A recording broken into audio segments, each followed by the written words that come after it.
Today, I would like to show you how to install the EBICS API Client on a web server using an FTP connection.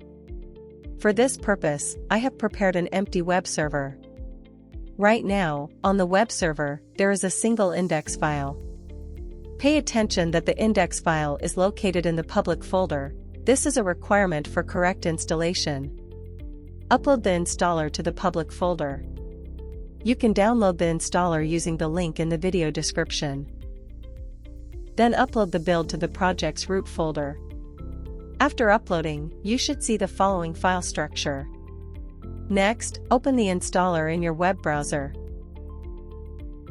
On this page, you can see that all required PHP extensions are available on the current web server. Click Continue to Setup to proceed.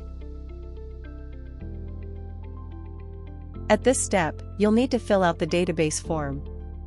Make sure you have an empty database ready beforehand.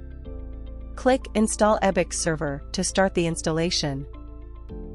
After a successful installation, press the Done button.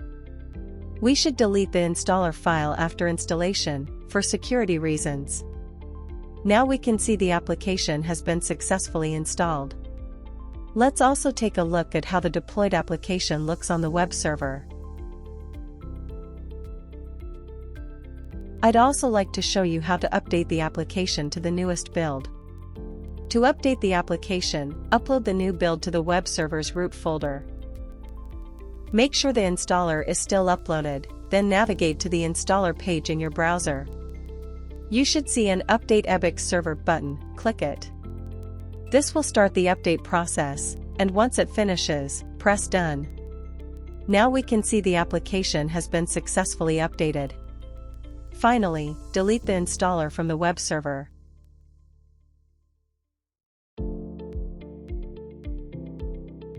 Everything is now ready to use.